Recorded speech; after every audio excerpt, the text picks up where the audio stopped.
6 armed giants with axes to grind, a murderous boxing-obsessed tyrant, undead warriors, vengeful gods, fire-breathing bovine, and a monstrous dragon who really doesn't like his nap time being interrupted. Greek mythology is filled with epic journeys fraught with peril and excitement.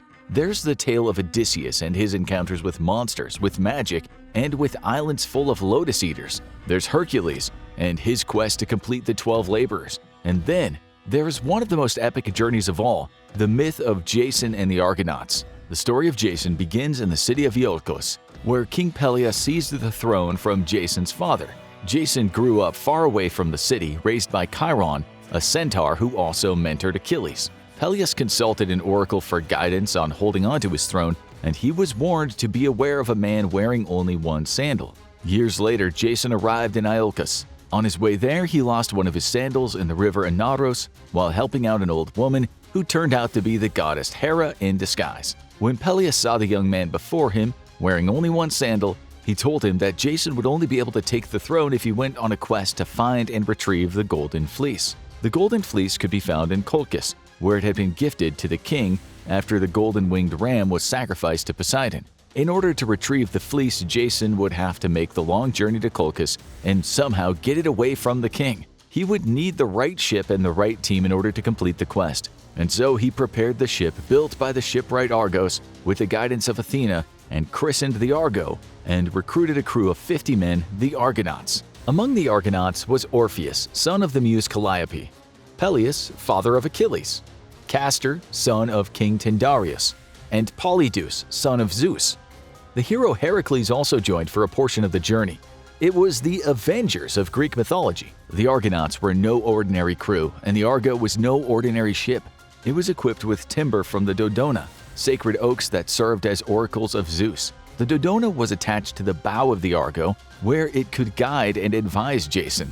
The Argonauts gathered, celebrated, and made a sacrifice to Apollo, then boarded the ship and set off. The first stop for the Argo was the Isle of Lemnos in the Aegean Sea, inhabited by a race of women punished by Aphrodite for neglecting their worship of her. In return, she made them repulsive to their husbands who abandoned them. In retaliation, the women killed all the men on the island. Polyxo, the island seer, predicted the coming of the Argonauts and advised Queen Hypsipyle to permit the men to visit and use them for breeding. When the Argonauts arrived, they were, let's just say, greeted in a very friendly manner. By the time the Argonauts departed from Lemnos, many of the women were pregnant, and some had already birthed a few children fathered by the Argonauts. After a few years, Heracles chastised the Argonauts for getting distracted from the task at hand and urged them back to sea. This was rich coming from Heracles, a hero known for his numerous affairs with different women, but that's a story for another day. After departing Lemnos, the next port of call for the Argo was Arctonesus, the Isle of Bears. This island was home to the friendly Doliones, a race of 6 armed giants known as the Gigenes. Upon arrival, King Cyzicus welcomed them warmly with a great feast. He neglected to warn the men about the Gigenes, however, and the next morning most of the crew of the Argo left the ship to resupply, and the Gigenes attacked the remaining crew members. Lucky for the Argonauts, one of the guards was Heracles, and he was able to slay most of the Gigenes before the others returned. After the Gigenes had been defeated, the Argonauts set sail again. But unfortunately for them and the Doliones, the Argo became lost in a storm and landed on the same island again at night. The Doliones mistook them for invaders and attacked. The Argonauts fought back, unknowingly killing several of the people who had welcomed them so warmly before, including the king. When the sun came up, the Argonauts realized what they had done. Stricken with grief and horror, they held a funeral for the fallen before taking to the seas once more. Next, the Argonauts landed at Mysia, on the southern coast of the Propontis. Hylas, a friend of Heracles, went off from the rest of the group to fetch some water when he was lured away to his possible doom by the nymphs there. Heracles refused to leave without his friend, and the Argonauts were forced to leave him behind so he could search. Without Heracles, the party carried on to Bithynia, the home of the Bebryces and their king Amycus. Amycus challenged anyone passing through his land to a boxing match, having those who lost to him killed. He demanded to fight one of the Argonauts, and Polydeuces accepted the challenge. He killed Amycus with a single punch, the original One-Punch Man. After that, well, they had to leave the island and fast. Next, the Argo landed on the Strait of Bosphorus, where they encountered a former seer known as Phineus. Once upon a time, Phineus had revealed a few too many of Zeus's secrets, and the vengeful god didn't take kindly to that, striking the man blind in revenge. He also sent harpies to steal Phineas's food every time he tried to eat. Phineas offered to advise the Argonauts on the rest of their journey if they would only get rid of the harpies and give him a chance to have a meal in peace. Zethys and Calais planned to use their powers of flight to attack the harpies, but Iris, the messenger of the god and a sister of the harpies, pleaded with the men to spare her sister's lives. She promised that in exchange they would leave Phineas alone from now on. Mercifully able to sit down to a proper meal, Phineas fulfilled his end of the bargain. He offered a warning. Up ahead, the Argo would encounter the Symplegades, rocks that lay in the water and clashed together, threatening to crush any ship that crossed their path. But if they timed their passage correctly, they would be able to make it through. When they reached the rocks, Phineas advised them to release a dove into the air. If the bird passed through the rocks without incident, so too would the ship be able to pass. They followed his advice and it worked. The bird flew through the stones and the Argo passed right behind it. The rocks nearly closed around them, but the goddess Athena intervened and held them apart to keep Jason and his Argonauts safe. At this point in their journey, the Argo lost their navigator Typhus. Depending on the version of the story, he either passed away from a sickness or fell overboard while he was sleeping. Either way, he was gone, leaving the Argonauts to navigate the Black Sea without his expertise. Along the way, they passed the Isle of Ares, where the Stymphalian birds had settled. Thankfully, the crew's old pal Heracles had fought them off once before, and they remembered his stories of driving them away with loud noises. The Argo was approaching Colchis. As hard as the journey had been, the retrieval of the Golden Fleece itself would be even more difficult. Still holding Jason in her favor, Hera reached out to Aphrodite, begging her to send her son Eros to influence the heart of King Aeetes' daughter, Medea.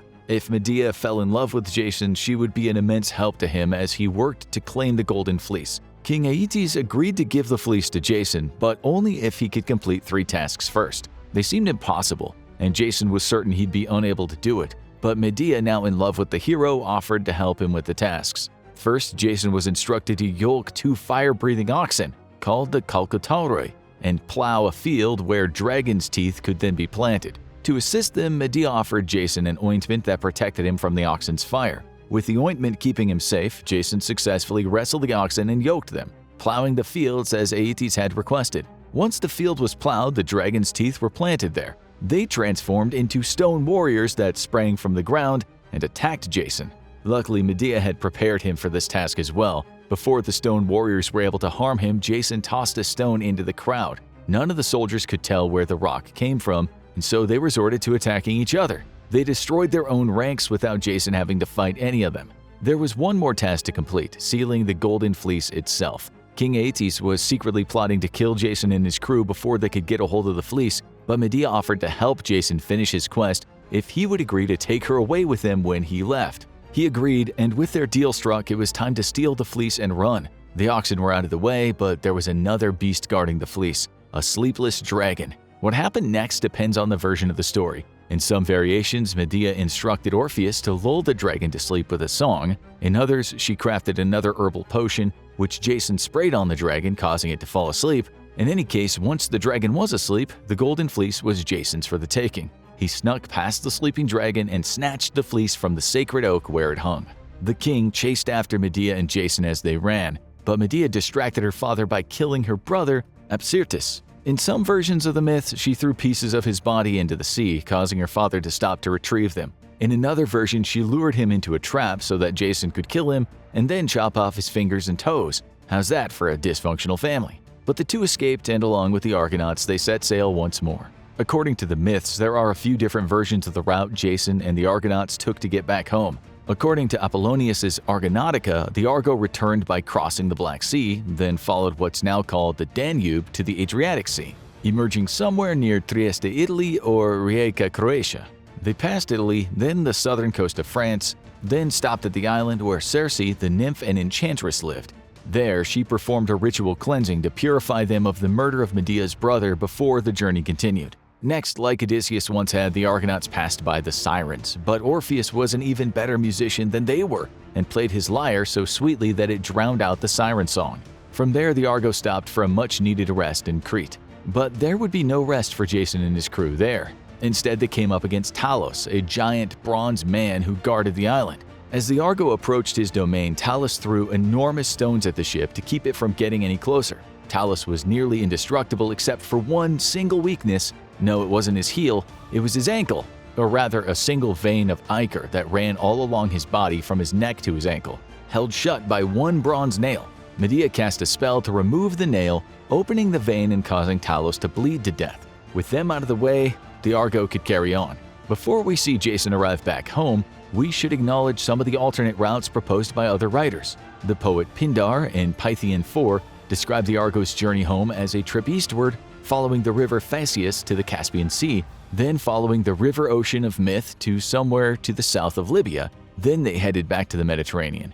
Hecataeus, a geographer, imagined a similar route to this one, though he proposed they sailed north up the Nile River.